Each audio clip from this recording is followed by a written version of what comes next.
This is a Global Original Podcast. As you can hear from the echoey sound of my voice, I'm recording this where the government keeps all of its best ideas. There's nothing in here. Coming up, a most unpleasant mental image of two people kissing. I declare war on the Mayor of London, but in my defence, he started it. First off, an update from last year about a self-imposed solitary confinee who is still in the news today. This says, Abbot. You know when a dog gets rescued from cruelty by the RSPCA? Well, a similar thing has just happened to Assange from his hellhole in the embassy. There was all sorts of stories about what he was getting up to in there. Did you hear about what he spread on the walls? Disgusting. Well, I'm not going to mention it on this show. Archway, John. Oh, hi. Hello, John. Hello. I just googled Anazutia Rees-Mogg, expecting to see like I've been trying to practice her name. Yeah. And expecting to see like a 1930s maths teacher type, but Yes. I'm quite impressed. She looks quite nice. Right. You're stopping yourself from using the word fit, aren't you? No, she's quite pretty. She's quite pretty. That's all I wanted to say. Right. Okay. So what's her name again? Oh, hang on. I've got it here. Oh God, I've gone off the page. Sorry. Annunziata. Annunziata. That's that'll do. That's close enough for jazz. All right. Good work. Thanks a lot, John. Rating her on her looks. Dreadful. Steve says Theresa May is off on another walking holiday. Again? Yeah, she's walking 15 miles a day, I heard. By the end of the week, she'll be in another country. He said this would be a perfect opportunity to throw her stuff out on the street and change the locks to number 10. Yeah. It's not that we would be sad to see you go, but... Bye-bye. Mitch says, I'm glad that the chair of the Brexit party, multimillionaire asset manager Richard Tice, is leading the fight against the elites. It is comical, really, isn't it? The massed ranks of millionaires and billionaires are trying to persuade us that they're against the elites. They've written as much on Savoy Hotel headed notepaper. Rob says that there's over 6 million private rental properties in the UK. Millions are owned by buy-to-let landlords moaning about migrant workers coming over here nicking people's jobs while renting property to them. While many, I've still got that builder's dust in my throat. Stop whining. I think it's going to kill me. I was just trying to do my bit to protect the environment by going to the dump and putting my builder's rubble in the prescribed skip, rather than, as is normal practice these days apparently, just to leave it by the side of the road somewhere. And it's going to kill me. Because I chucked it in the skip and I got blowback of dust, which was some poisonous thing, and it has affected my health to the point that I've just felt like off and wrong and coughing for about 2 weeks now. Whinging and whining and moaning. And all I was trying to do was to save the planet. Anyway, I only got halfway through this message. It's like a book, this. It's like it's not a text message, it's a pamphlet. It says there's over 6 million private rental properties in the UK. Millions are owned by buy-to-let landlords moaning about migrant workers coming over here, nicking people's jobs while renting property to them. While many, many young British families are living with their parents as they can't afford to rent and save because they have been almost priced out of the market by buy-to-let property pigs obsessed with their portfolios. Right. Man says, not a man, I presume that is his name. It's not like Tarzan has contacted me. Man. He says, I keep hearing this nice voice of desperation from your assistant. Is she a Remainer or a Brexiteer, I wonder? Oh, God. Somebody's having fantasies about you. Oh. Just keep a low profile. Jim says there are few joys involved in the driving of a Prius. It's akin to eating a plate of lettuce when you want a nice juicy steak. Well, it's not a driver's car, I would imagine. But then again, it's not a passenger's car either. I am joking, of course. I'm absolutely convinced that it's an excellent car in every way, shape and form. But you don't buy it if you want an on-the-edge driving experience, do you? If you want to drive like a nutter, you buy a hatchback. The good thing about not having a car anymore, which I'm very, very upset about, the one good thing is you don't have to drive anymore. You come in by train, and no other train is going to cut you up on the inside. Trains don't honk at other trains and scream that they're morons out the window and try to run them off the tracks. That doesn't happen with trains, by and large. That is a true travel-based fact. Coming up, the Mayor of London declares war on me. Here are the studio calls flashing up on the indicator. Yeah, I'll get to those in a minute. Chris says it's not Brexiteers who have caused this, but the Remainers. Remainers were put in charge of this, and the blanket Remain media are to blame for this complete outrage to democracy. We just want Brexit. What are you talking about? It's like you're channeling Ian Duncan Smith. And what was he talking about, by the way? Parliamentarians are overrepresented by Remainers. Well, maybe that's because it would be better for the future of this country to remain. I mean, did that ever occur to you at all? And it is not against the will of the people. It may have been against one dodgy result on one day 3 years ago, but ever since, practically every poll, bar 3 that I can think of, has come up with the opposite result. Every week they take polls, and every week since that referendum, the opposite result has been found. The will of the people is not to leave, it's to remain. Stop going on about that one dodgy day when people were persuaded with lies and factual inaccuracies, and they were led up the garden path, essentially. And we still don't know where the money came from. It's still a mystery. I mean, doesn't that ring bells of warning? Does to me.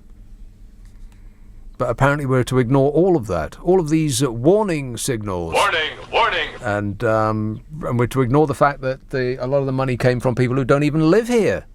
And they don't pay tax here and they don't do business here. What business is it of them? The same people that suspiciously were behind the election of Donald Trump. You know, he is a very, very smart person. Trust me, I'm like a smart person. But he didn't get to be president all on his own.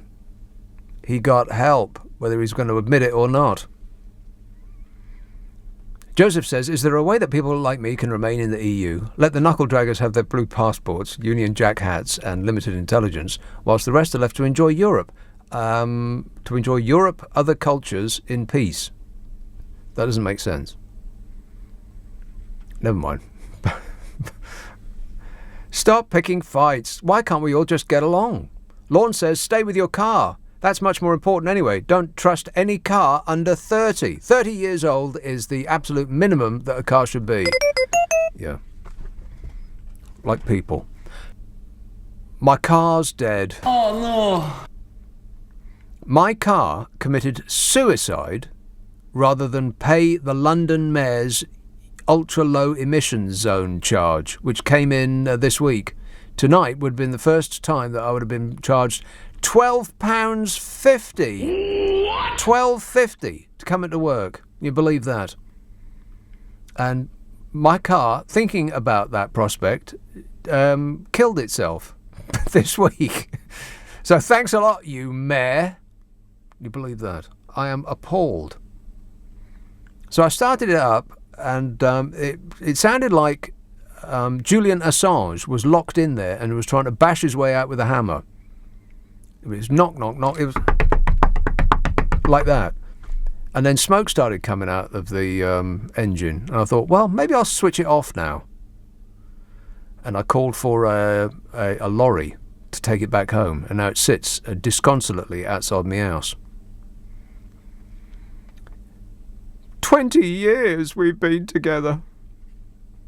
It is about 20 years. I was the third owner of the car, and it's about, 22 years old now? terrible. So I'm assuming that it's breathed its last. Somebody who knows nothing about cars said that it was a gasket. I don't even know what a gasket is. I told that to the people on the phone who were going to send out somebody to fix it by the roadside. I said, somebody said it's a gasket. And they said, oh, well, we'll put it on a lorry then. They didn't even look at the engine. What's the point of that? Paying all that money for roadside assistance, and they don't give me any assistance. They just take it somewhere else. They didn't even raise the hood. The bonnet hood. It's Americanisms. So my car killed itself rather than be subject to that phony ULEZ charge zone that the Mayor of London has brought in. Because it's called an ultra-low emissions charge, but it isn't. I mean, if you think that any diesel or petrol car made in the last 5 years has ultra-low emissions, Mr. Mayor, then why don't you start one up and drive it into a garage and lock yourself in with it? It's just it's pretending to do something while not actually doing anything, while not upsetting too many people that might vote for you next time around. I mean, if it's an ultra-low emissions zone, make it so. Make it all electric vehicles, as in no emissions. There's no such thing as an ultra-low emissions petrol and diesel car. They don't exist. It's poison coming out the back of those things. So anyway, my car wasn't having it. It thought, well, this is a step too far. I mean, I accept the road tax and the tax on the petrol and all the rest of it, but beyond that, I will not go. And it killed itself. So thanks a lot, Mr. Mayor. Richie says, buy a Prius and then you can do some Ubering midweek for extra cash. Does anybody actually own a Prius that they bought with their own money and don't use as a cab? I mean, as a private vehicle? Does anybody actually own a Prius because they weighed up all the available options and thought, no, driving pleasure will be maximised in a Prius? Has anybody ever made that decision? Just curious. Tommy says, mate, what's your problem seriously? 4 exclamation marks. I don't think we really need to read beyond that, do we? Do I need to read beyond that? It's up to you. It's up to me. Oh, all right then. Tommy says, mate, I shouldn't have read past the word mate. What's your problem seriously? The Brexit Party is here to stand up for the 17.4 million people. Oh, God. That have been let down by our politicians, A-R-E. Okay, I'm going to flag up spelling mistakes where I see them. I make enough on my own.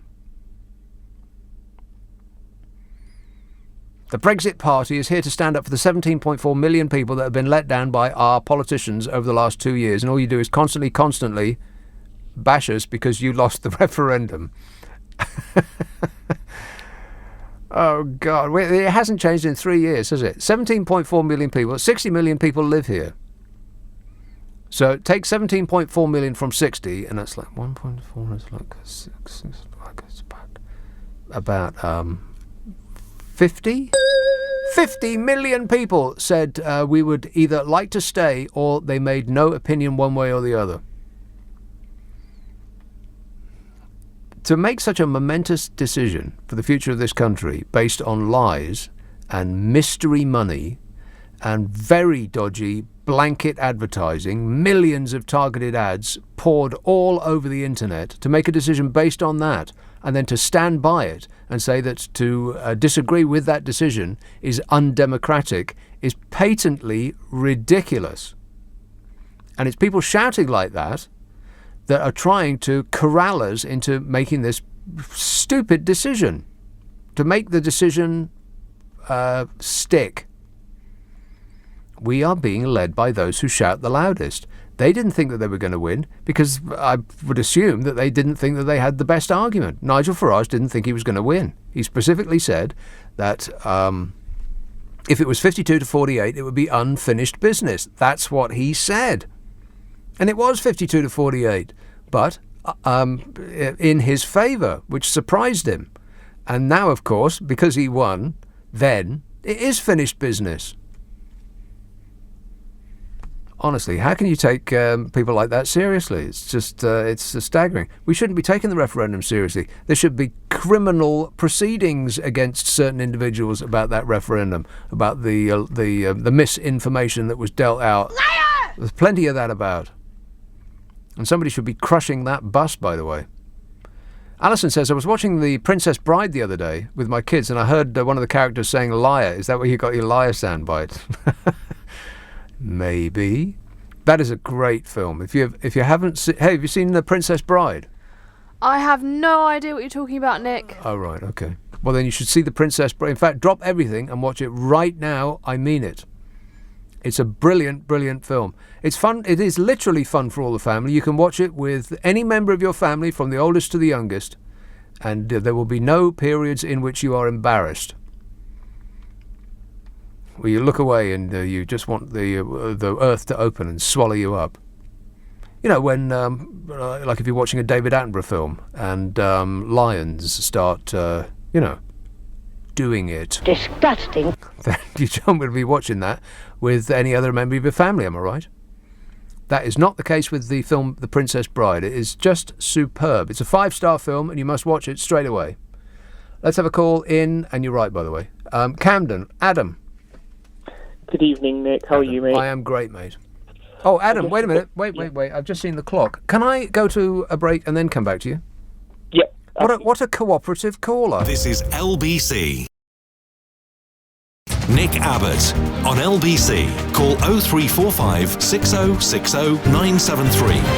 Who do you think you're talking to? I'm talking to this fella who was polite enough to wait in Camden. Adam. Hello, hi. So I guess my two main points are as follows. The first one is I work within the financial service sector, finance and insurance sector. Oh my God. No. Boo! And I guess my key point, Nick, is that on that front is that that sector contributes 6.5% to the whole of the UK economy. I've read on the Parliament research briefing, 119 billion was provided in 2017. And provided? Well, that's a very odd way of putting it. Okay, well, rephrase. You gifted it to us. Yeah. Well, we appreciate it. Thank you. Yeah, what with you having sunk the country and all. Hey, not me personally. My friends did. No, I'm joking. And what annoys me is that a lot of people who did vote Brexit, and that people I've spoken to who voted Brexit, who said to me, I wanted to see London mess up, I wanted to see the financial service sector mess up. They forget that it's that contribution that was going towards their benefits and their welfare. So when they go job centre, how are they going to get? Well, now wait a minute. You're painting everyone who disagrees with you as some sort of benefit lout. Not everyone, most. So that's my first point. And then my second point is I'm cringing when I hear... Well, before you give us your second point, on your first point, yes, people justifiably hate bankers, but we'll miss them when they're gone. Exactly, right? Exactly. And my second point is I'm cringing all the time when I hear Brexit types say, "Oh, we want people from the Commonwealth." I'm. When do they ever say that? My nationality. When do they ever say that? We want people from. If they say that, then they're thinking about Australians and Canadians, and they aren't coming. Yeah. Not Australians and Canadians. It's going to be people from Uganda and Botswana. Exactly. Listen, I'm British English in my nationality, but my ethnic origin is Bangladeshi Indonesian. And when I hear them say we want the Commonwealth people, I'm like, yeah, right. Like you want to see more brown and black people in this country. What you really mean is Canadians and Kiwis and Australians. Yeah, they ain't coming. They're plenty rich enough to stay where they are. And better weather. Well, in Australia and New Zealand anyway. I'm not sure about that. I like a more pleasant and even. I mean, if it's like sort of 100 degrees outside, that's not for me. I like it to be 75, 80 degrees and pleasant all year long. Where can I go for that? Dubai. Well, it's a You no might from get me. arrested. It's a no from me. And furthermore, No, no, no, no, no. and No. yeah, it's a definite Negative. from me. Dubai. What are you out of your mind? Why would anybody want to go to Dubai on their holidays? I mean, you get arrested for calling somebody a horse. I agree. But no, those are my two main points on why I'm disappointed with the vote, and I really am hoping that people swallow their pride and say, hey, listen, if it's going to impact the economy to the extent that we're hearing it will, we really should not go ahead with it. You know, You're out of your mind, Adam. You think that people are going to change their minds? They're going to admit that they may have been wrong? They're going to lose face? Are you insane? Perhaps. Maybe, yeah. Okay. yeah, Do you work in the kind of place that's got a poster on the wall saying you don't have to be crazy to work here, but it helps? No, I was working okay, one of those good. beautiful skyscrapers. Oh, the glass everything and the air conditioning. I can Yeah, only dream of working in a beautiful skyscraper. Well, next time I'm there, I'll wave some money at you from the top. Yes, okay. All right, thanks a lot, mate. 0345 6060 973. Have you got 10 pence? No. Didn't think so. I used to work in Euston Tower, which was above where Capital Radio used to be, up at the top of Tottenham Court Road. It's Euston Tower is still there. I used to do some very hush-hush work, by which I mean I worked in a place that it was BT. I think they call it BT. Oh no, that was the round one, wasn't it? Which I'm not supposed to talk about. Very, very hush-hush. I basically didn't do anything at all. I just spent a summer there on work placement when I was doing my degree at university. What's surprising is, even back then, in the 80s, you couldn't, most days, you couldn't see from one end of Tottenham Court Road to the other. That's how bad the air is, or was, still is. And so we had the mayor come in and give us the ULEZ charge, and it's been running for, 5 days now? And, is the air in London clearer? No. Of course not. The bloomin' same. Very, very weak measure from a politician, the London mayor, who wants to appear to be doing something without actually doing anything. Disappointed. Angela says, have you been contaminated by any nasty chemicals this week? I just thought I would give you the opportunity to get it off your chest, so to speak. Well, I've been getting it off my chest all week long. Hocking up and spitting, which is... which gets you funny looks, especially when you do it in a restaurant. I do feel as though I poisoned myself, like I have, like a bit wheezy. What could it be?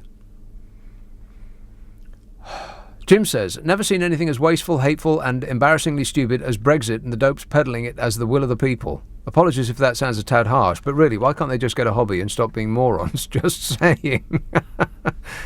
I think that the country is coming together, don't you? No. We couldn't be further apart. It's just this constant harking on about, but we won. We just want Brexit. As though you've been gifted some, like a lottery, like a winning lottery ticket. They just can't wait to get to the other side, the part where their life gets better. Well, here's the bad news. I've got bad news for you. Oh, no. Your life's not going to get better. Your life will be the exact same thing after Brexit as it was before. If you're rich, you will continue to be rich. All of the backers of Brexit will continue to be just fine. They'll continue to avoid paying their taxes, and they'll continue to move to tax havens abroad while continuing to try to direct the country in their absence. Those people will be okay. It's everybody else is going to be screwed. Remco says there was a bloke in Parsons Green who bought a Prius for personal consumption, but he was handed out by local residents. Well, I hope so. I'm not that I'm sure that it is an excellent car in every way, shape, and form. I just find it hard to believe that anyone would buy one without, for their personal use, as opposed to it being a cab. But you'd have people waving at you from the side of the road everywhere you go, particularly if you get it in silver. I mean, if you get it in like sparkle purple flake paint, maybe not. Bob says, do you think it was a Brexiteer who sabotaged your car? No, it was the blooming Mayor of London. The blooming Mayor of London made my car kill itself because it wasn't going to go lend its name to that half-hearted attempt at cleaning London's air, which isn't going to make no difference in any way, shape and form, because practically every car that's on the road gets a free pass. And by the way, I was doing my bit for the environment by not ditching my old car, because new cars cost a lot of money to create, and it's not the money part that's the thing. I was concentrating on the pollution part. They cost a lot of pollution, or they create a lot of pollution would be a better way of saying it. I think the builder's dust is making me more stupid. It creates a lot of pollution to make a new car. So by hanging on to my old one, I was actually saving the planet. You're welcome. Here's a call in East Grinstead. Hello, Adrian. Hello there. Hello there. Yeah. Well, hello there. I'm here. Anyway, yes. I think we've got the great way to unify the country would indeed be to hold a second referendum. Oh my you want to God. know why? No. Yes, you do. Of course you do, mate. All the people, the average people, all the over 55s voted to leave. So in the next 6 years, half will be dead, which means that it'll be 75-25 in favour of staying in, because all the under 45s voted to stay. So all we've got to do is wait for them to die in the next 30 years. I'm 65, by the way, so I'll be gone too. 65. Yes. And that way we'll unify the country, because all the people that didn't vote to stay, or the people that voted to leave, half of them will be dead. Right. So that means that easily the majority of the country will be in favour of it. And by the way, as I understand it, you now have a uniquely low emissions vehicle, don't you? Yeah, my feet, yeah. No, well, on the basis of going anywhere, is it? Unfortunately, your phone is failing you, Adrian. You want to get to higher ground, or stick your head out the window. But not if you're on a train, because that would be foolish. Yeah, I swear. Can you go to a hospital and they put a camera down your throat and check as to what it is that you've... No, probably not. Whatever it is, it's going to kill me. I've got no idea what it is, but, you know, I better put my affairs in order. Yeah, I'm now on wind power. I know a lot about wind. Yeah, I bet he does. I bet Melania knows a lot about his wind too. I don't care. No, she sleeps in another room. Jim says, never seen anything as wasteful, hateful and embarrassingly stupid. No, I've just read that one. Remco says, no, I've read that one. I'm way ahead of schedule. I've got no idea where I'm going, but at least I'm way ahead of schedule. Andy says, happy non-Brexit day. I missed 11 p.m, but I don't think we left. From now till October, I've decided to take more notice of my business and family and less of the 24-hour Brexit news that's consumed me for the past few months. Do you think anything will have changed between now and Halloween? No. Well, maybe. And that's my conclusive answer. Maybe. Maybe Uncle Jezza and Mrs. M are going to come to an accord. Maybe they'll kiss and make up. Anybody want to see that? No. Don't answer straight away. Take some time. Think about it. Have you got a vivid mental image? I'll leave you with that, because that's it. If you subscribe to this podcast, you'll find the next episode gets squirted up your life as though by magic on Mondays. And don't forget the podcast that I do with Carol McGiffin called What's Your Problem with Nick and Carol, in which Carol McGiffin and I try to solve people's problems while laughing our faces off. If you would like us to solve your problem, then send it to the following address: nickandcarol@global.com. That's nickandcarol@global.com. And prepare to be completely satisfied. There's also the Whole Show podcast, which is, as it sounds, the whole show from my LBC stint, which is available where you found this. And I'll be back on the radio Friday, Saturday and Sunday night at 10. And until then, I'll be seeing you. Bye-bye.